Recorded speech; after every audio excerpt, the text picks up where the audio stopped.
Want more Nintendo Switch games? Hello, my name's Andrew, and today I'm going to tell you 11 games that we want to see on Nintendo Switch. So first up, we have Super Smash Bros. Couch multiplayer games are a dying breed. It's true that online multiplayer is a worthy replacement, but nothing beats defeating your friends face to face so you can see them shred a tear.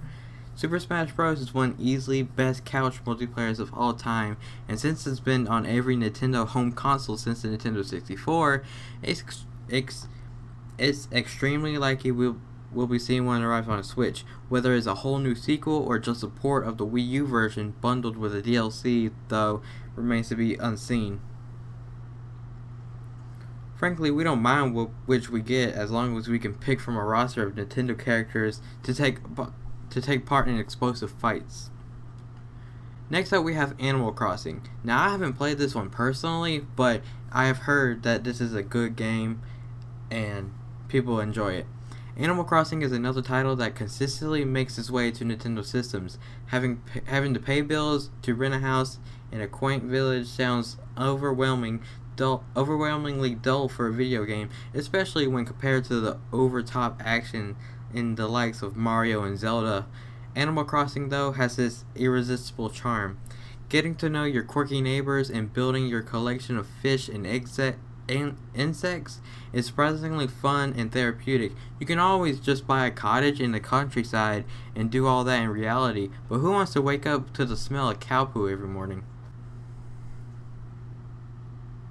Next up, we have Metroid Prime 4.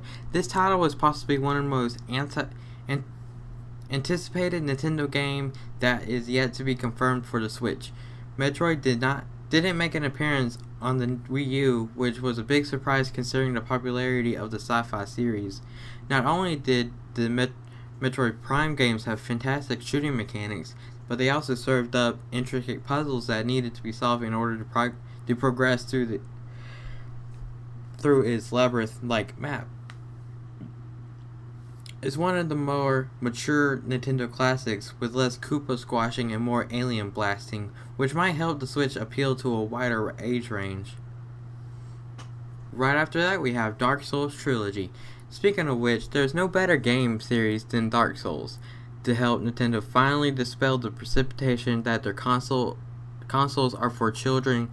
Dark Souls is known for its brutal difficulty level and frightening monster designs. Give your toddler this game, and they'll likely wet the bed deep into their 20s. According to rumors over the last few months, a Dark Souls trilogy is already in development for the Switch. Such rumors are also supported by the fact that Nintendo has already confirmed that the developers of Dark Souls have pledged their support for the Switch. Whether you'd be willing to put yourself through such harrowing torture is another question entirely though.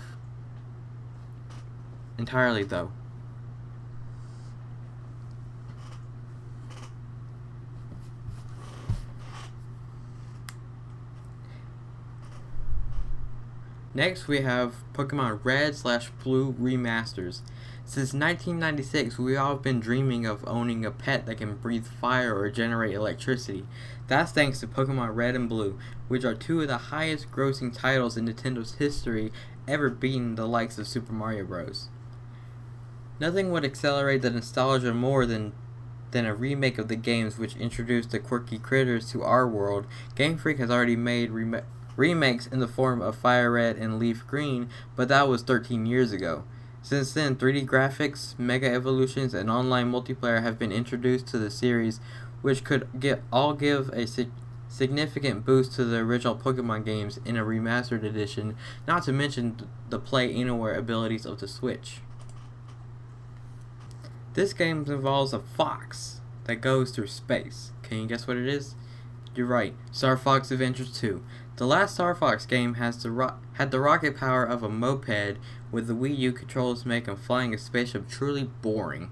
Perhaps it's time for a spacefaring fox to step out of the cockpit for his next adventure. Indeed, this last time he did so was in the GameCube Star Fox Adventures, and it was met with universal acclaim. The problem? It was made by Rare, who have since been bought by Xbox, but provided Nintendo can find a developer to take Rare's place, then another sci-fi adventure with furry critters would be a more than welcome addition to the Switch.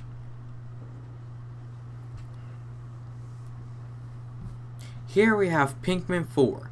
Finding people who own a Wii U is as difficult as trying to wrestle away a Nintendo's fanboy's copy of Legend of Zelda Breath of the Wild. That means that a lot of people missed out on the fantastic Pikmin 3. Hopefully then they'll get a chance to play a sequel on the Switch. Pikmin is another Nintendo title set in space, but this time the aliens are a lot more colorful and cute. The game is full of clever puzzles which involves using the various abilities of the alien species of Pikmin to overcome the planet's obstacles.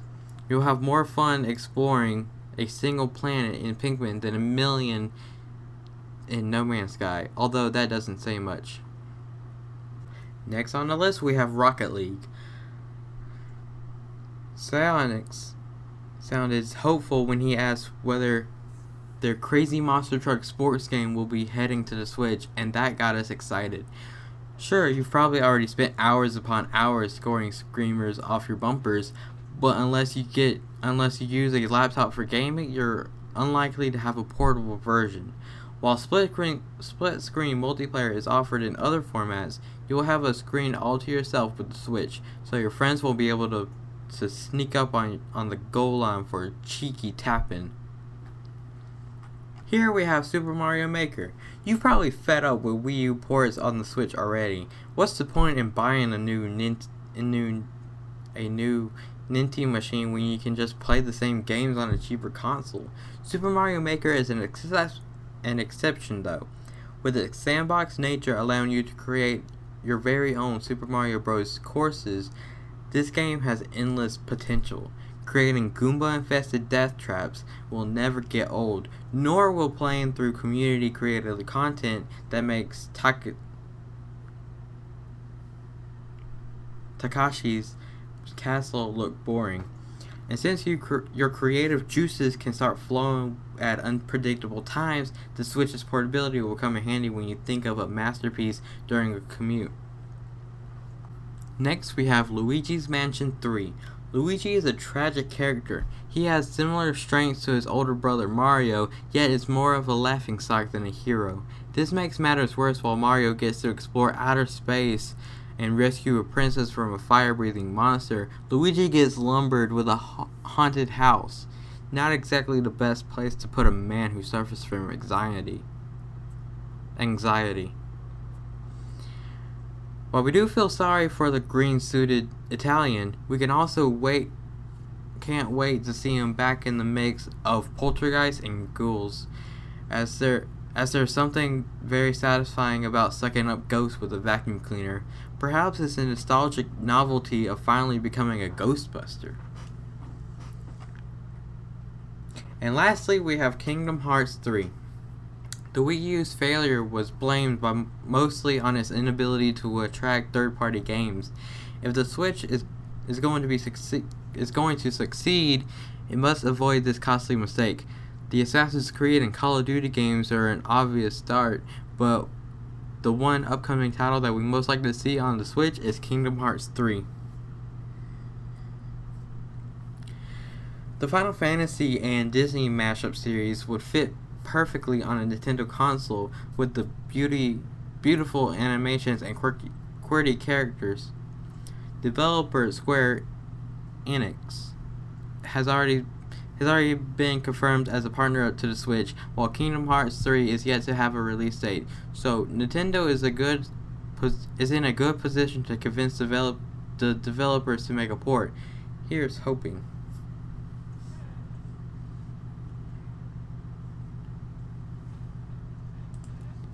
Thank you so much for watching.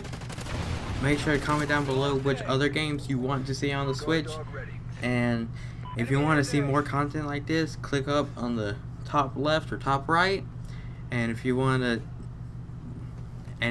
even more, click that little red subscribe button down below, and I'll see you next time.